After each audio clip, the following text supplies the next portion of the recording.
Hi, I'm Lita Leapins. And I'm Jim Gordon. And welcome to another edition of Our City Tonight. Well, we are back here at the Parker rooftop, a place we've been enjoying over the last few episodes. A little wine here. It's Yes. we always get in here early just before they're ready to open, which is always nice. Oh, they're so good to us. They are. Come check this great place out. But we've got lots to do in this episode, so let's get right to Our City Tonight.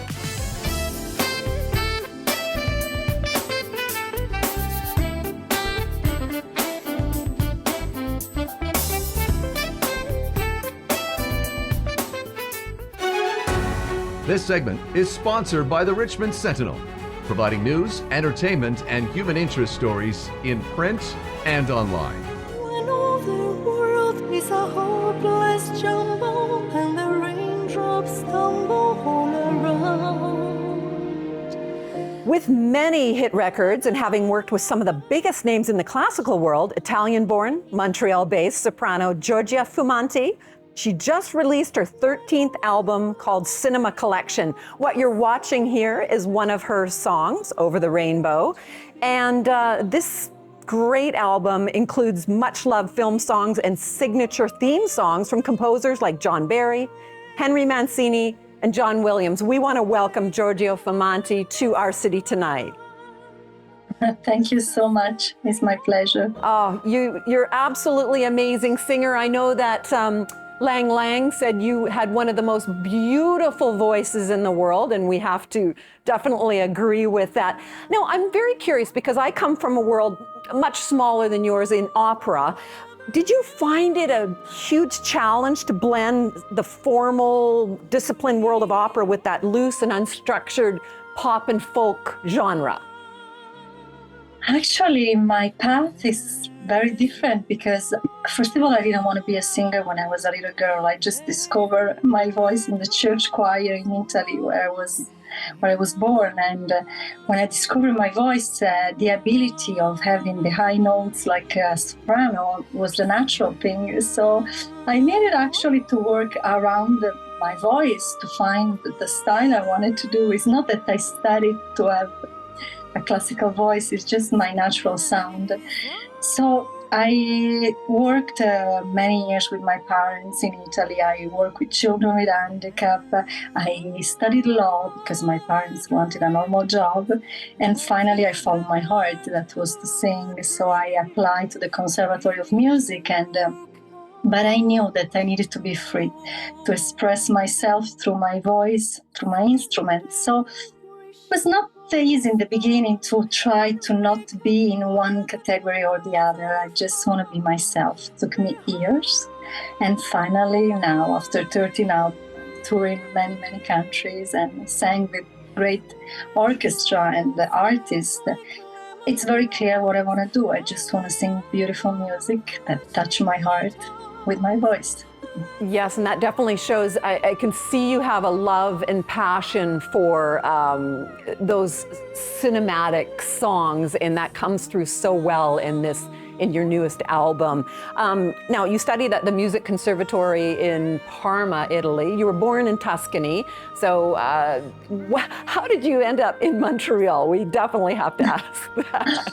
Yeah, I was in Parma and I was living in Tuscany, studying law, finishing law and finishing the Conservatory of Music, working with children with handicap and studying yoga to become a teacher. I had different paths and finally I recorded a demo for a very known singer in Italy, Zucchero, the composer of Miserere, the one that discovered Andrea Bocelli. And I recorded a demo for him, and this demo arrived in the right hands of a producer in Canada, and that's why I arrived in Montreal. No French, no English, no family, no friends, just this big dream. We are talking about 19 years ago. And I started from there, and from there I signed to New York, and we did the first album, then the second, and then things moved, and now we are 13 albums later, and Canada has become my second, actually probably my first home. I'm a Canadian citizen too. I married a Canadian person, and I still feel a citizen of the world because I had the chance to sing for so many people all over the world. But I love Canada, especially when I become a mom. I wanted Canada to be the land of my kids, and I have 4. So Oh, wonderful. Well, we're very lucky to have you in Canada. Now, despite your really, really busy career, you also, as we're just going to touch on, some of your charitable causes that are near and dear to you. You find a lot of time to devote energy to this as well. yes, because actually my first dream when I was a little girl was to be a good social worker, a good lawyer, a missionary, and I just wanted to save the world, maybe because I needed to save myself, because I was not always pink my life and easy. So that was my first passion. Then I discovered my voice and I was like, okay, what do I do with that? I thought that was too superficial, this business of music. And then now I understand that actually I can. My prayer is to give so much love through my music, and I live it in the same missionary view. But I'm very happy when music joins a good cause. Absolutely. And the Universal Peace Foundation actually named you Ambassador for Peace. And that was like a lifetime distinction. So congratulations. You're very humble about all those accolades. But your album is beautiful.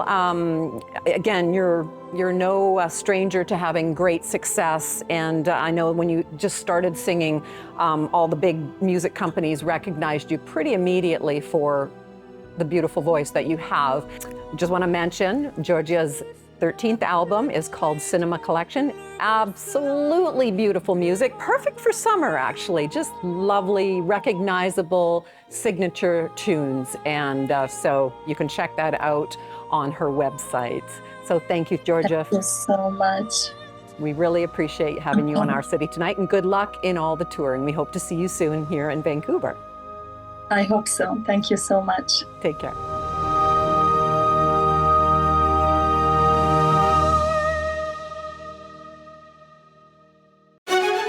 This segment was sponsored by the Richmond Sentinel, providing news, entertainment, and human interest stories in print and online. This segment is sponsored by Bosa Foods, with 2 locations to serve you. Bosa Foods, authentic Italian.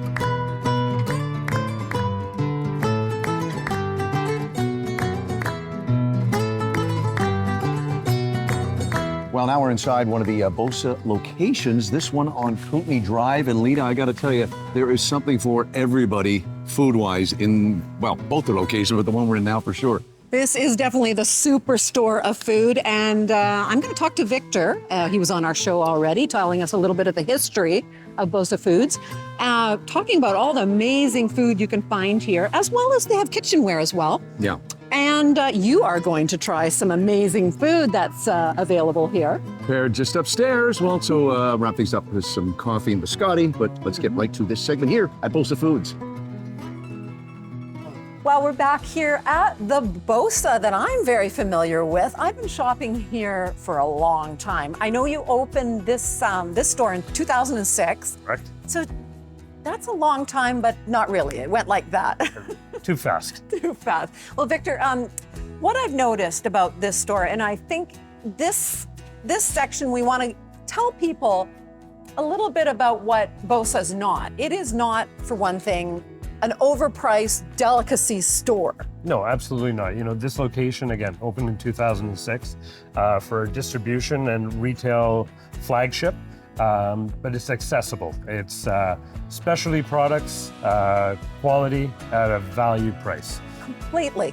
You can come here, as you said, for all your Mediterranean needs and plus more. I mean, some people think Bosa's just an Italian food outlet. No, there's Portuguese, there's everything you can imagine. And some of the things that I'm so excited about, as you can see, is every time I come here, there's somebody on your staff that they're so proud of their section. They know everything in that section. Absolutely, and you know, that's part of the experience. You know, we want people to be able to come in, and if they're not sure about something, you know, one of our staff is more than happy to give them some advice on an olive oil or a tomato or what have you, so that their experience is a positive experience once they leave our facilities. Right down to all the different salumis that you have. And I noticed, this is the first time today because one of your lovely ladies showed me that you bring in pizza directly from Italy. Right from Italy, authentic. And your bread too, so you can really, Jim can really impress somebody, is like cooking up some great Italian bread in his own oven and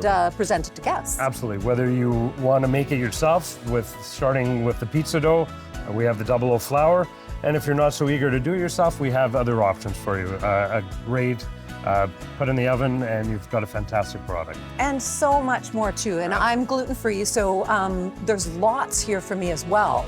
It's fantastic. So just all together, it's value priced, highest quality, and so much selection. Basically, you are the superstore of Mediterranean food. One-stop shop for your Mediterranean diet.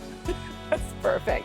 Great. All right. So what we're going to do now is, I think Jim's upstairs and seeing some of your products being put into action. He gets to taste those. Lucky him. So we're going to see what he's up to right now. Perfect.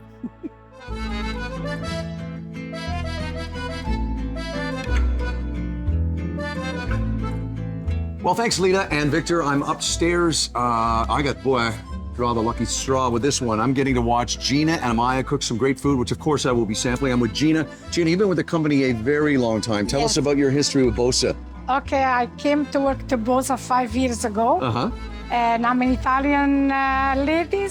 And today I prepared for you guys an Italian dish. It will be lasagna. Lasagna. Okay, so you've got a lot of it done already, but what goes on top of the noodles here? And this top of the noodle, I will put the bechamel. Right.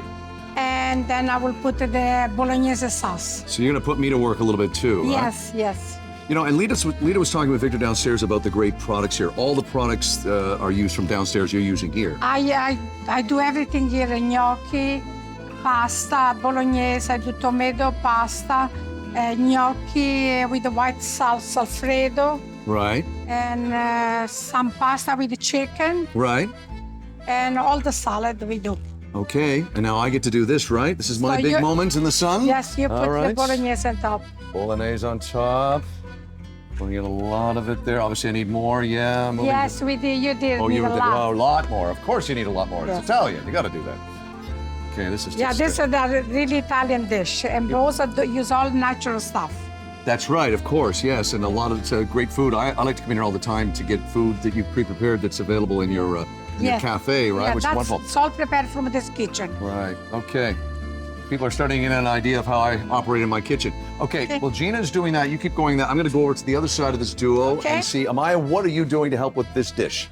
We're actually making something completely separate. It's the fregola salad. Okay. So I already have everything prepared here, and I'm just mixing it all.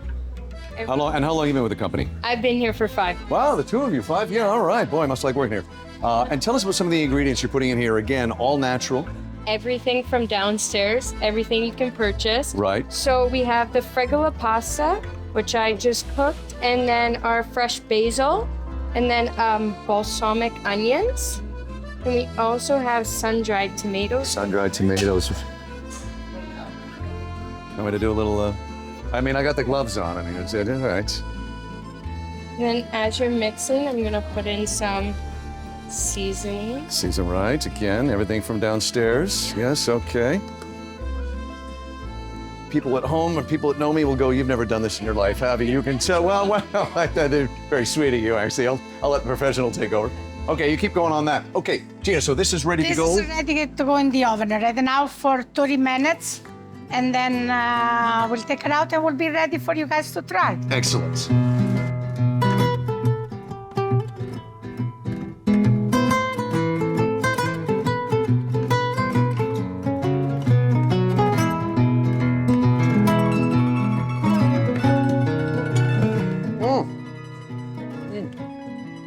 I love you. Thank you. You're welcome. Oh, goodness, that's so good.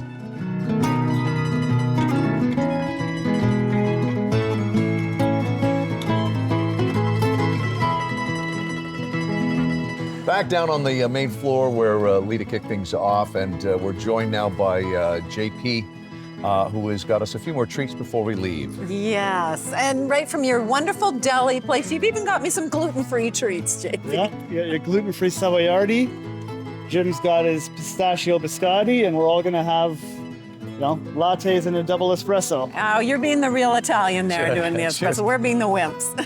Another great time here at Bosa Foods. We're at their Kootenai Street location. We're going to check out their other location coming up in a segment later this year. Cheers. Cheers. Salute. Salute.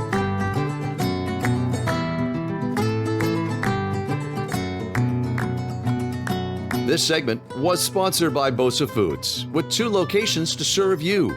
Bosa Foods, authentic Italian.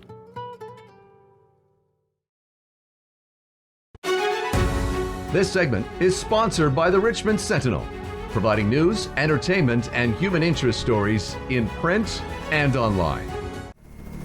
Tower, Helijet 716, ready for taxi and takeoff from the heliport.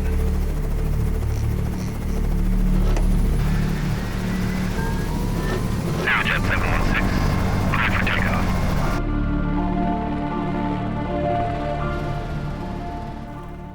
I am joined by the president of Helijet International, or Helijet. We're in their hub right now. As I said, out near the airport, Danny Sitnam is joining me right now. Thanks for having us in here. I've flown you guys a lot, but I've never actually been in here. This is very cool to finally see the behind the scenes work. Right.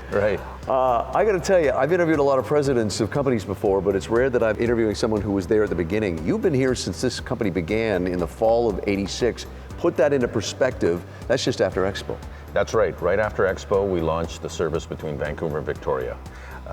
And started climbing from there. Yeah. Yeah. And it's interesting because I'm looking at some of the stats, like 35 years, as we said, 1 helicopter, 14 employees. Right. Jump ahead all these decades later, 15 helicopters, and 150 employees, and 100,000 passengers a year. Yes. Yeah. Talk about this company coming together, because as I said, I've flown them a lot. It's just a great, easy way to get around. Take us back to the fall of '86. This town obviously is in a huge excitement still from Expo, and you guys kick off. Yeah, well, we launched service, I recall the day of, and we had 1 passenger all day. Oh, really? And we had 7 flights that day. So it was a tough, difficult 6 to 12 months. Yeah. As the brand was not known, Helijet was not known anywhere. We were still learning how to sell seats and refining the operation to run a scheduled service. So it was a challenging time in that first 12 to 24 months. And I kind of naive question, but I'm looking back that were a lot fewer people also using this type of transportation as an option back then? Yeah, I mean, there wasn't anyone that was offering the type of service that we were proposing, which is a scheduled point-to-point service downtown to downtown. Nowhere in North America for that matter. Or if there were, they had failed. Right. So we didn't have a really good running track record to say, okay, let's see how these folks do. Yeah. Talk about the changes too, staying with the passengers, the trends in passengers. I mean, did you guys, I would sense business, obviously a big part of your business, but are there a lot more tourists, non-business, personal travelers compared to say 20 years ago? You know, what we're seeing is a lot more family and friends traveling now. You know, I mean, the convenience is really our big selling feature. Yeah. Being in Victoria in 35 minutes from downtown. So we're starting to see a little bit of the tourism and hospitality in those areas. But our predominant traveler is the business traveler, whether that's a government or a private sector business person that's doing business back and forth to Victoria. I would say too, one of the things that you have obviously have overseen since the beginning is expanding into other areas. You are one of the largest providers of air medical services in Western Canada for BC Health Services. You added a base a decade or so ago in Prince Rupert to accommodate. Talk more about that angle and that part of your business. Yeah, so we've been a service provider for the British Columbia Emergency Health Services now for 25 years. We've been running the Vancouver base, and then we won the latest contract about 12 years ago to supply a dedicated aircraft in Prince Rupert, right, and 2 out of here, right out of this base. So that's been a big change for Helijet and a different mission profile, and it's a project and an opportunity that our people can really feel good about because you're saving lives. Sure. So it's a real interesting project. and program for us. One of the things, one of the helicopters I saw when we first walked into the room we're in right now is staying with that theme of helping others is a relatively new additional project you're doing, and it's Helicopters Without Borders. Right. Again, helping those in need. Tell us about that recent addition to your family. So about 2 years ago, my son is a captain with us. He does fly helicopters. And we've always been involved in supporting nonprofits as HeliJet. We support a lot of companies. We support the arts and film industry. We support a lot of nonprofits like Power to Be, which is giving back to the community and families. What we did with Helicopters Without Borders is my son and I looked at the opportunity to use the technology to service rural and remote communities that don't have access to air. Right. The reality is it's too expensive to use a helicopter to go back and forth to move groceries or water and so forth. But we decided to form a charity. Right. So we formed Helicopters Without Borders, got our charity status. We've raised money through the private sector. Okay, and with that money, it pays for the helicopter time or plane time to fly to these facilities. So it's been on for a year. The traction is starting. The awareness of the program is coming. We have certain contracts with the First Nations Health Authority to support it. We did all the vaccine transfers to those rural and remote. So it's a real feel-good opportunity of giving back. How much time do you guys spend thinking about additional routes? Did you have just the Vancouver Victoria when you started back in 1986? Yeah, we had Vancouver Victoria, and then we did trial some other routes. We operated from Victoria to Seattle on a transborder schedule service for many years. We started and we stopped due to economics and issues. We operated several other points like Abbotsford. We went from Vancouver, Abbotsford to Victoria. So we've operated other scheduled point-to-point services. We recently opened up Vancouver Nanaimo, so we operate Vancouver Nanaimo. And now we're looking back at maybe going into Seattle. One of the things that you mentioned Nanaimo, last time I flew with you guys was a few years back, and we were flying in a big, heavy fog, and there were a few people on the plane, the helicopter, that were a little nervous. It was like, no, it's not like being on a seaplane. Talk about what you guys do, the difference between them, and no offense against the seaplanes or anything, but the difference between you guys flying through weather and fog and a seaplane or plane. Yeah, I mean, it's really the technology. The advancement of the helicopter now, you can fly these aircraft on instruments. So you're flying under what they call instrument flight rules, where unlike a seaplane is restricted to flying under visual flight rules. Right. So they can't fly at night, nor can they fly and land and take off in inclement weather like fog and so forth. That's just a rule and a regulation on the technology. So with the helicopter, it was always the advantage we felt we could offer the business traveler or the commuter is that we can fly at night. So we can expand our schedule for you. You know, start at 7 in the morning and end at 7 or 8 at night. And we can fly in fairly inclement weather, and the West Coast has a lot of inclement weather. As we saw very recently, we commend you. It's another great success story here in Richmond with Danny Sydenham, who is the president of HeliJet International, or HeliJet. We're out here at their facility in Richmond, and it's another one of our Richmond stories. I'm Jim Gordon. Thanks for watching. This segment was sponsored by the Richmond Sentinel, providing news, entertainment, and human interest stories in print and online.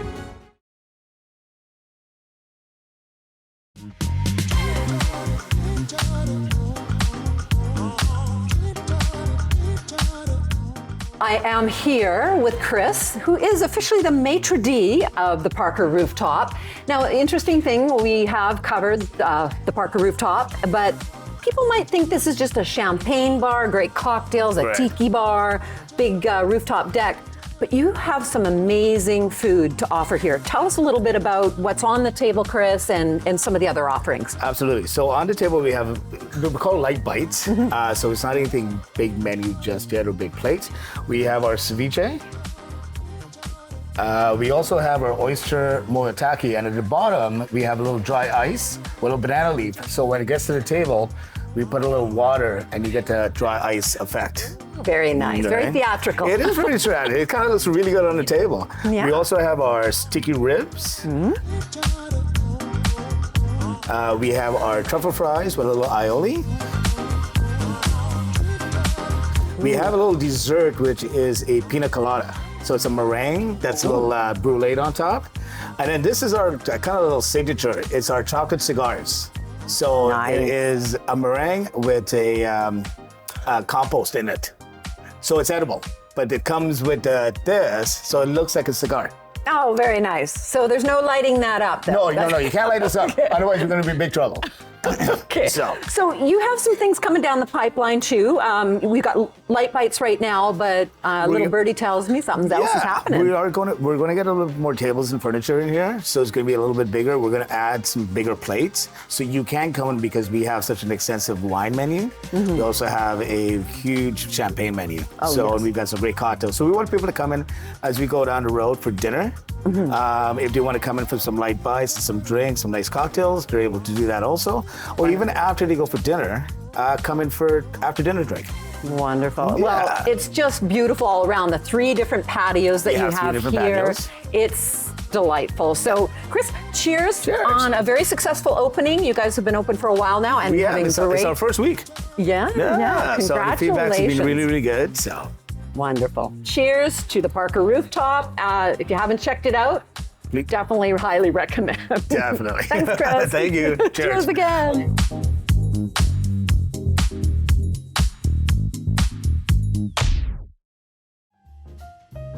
Closed captioning and other promotional considerations provided by Hamilton High Street Senior Residence, Richmond's newest senior living community.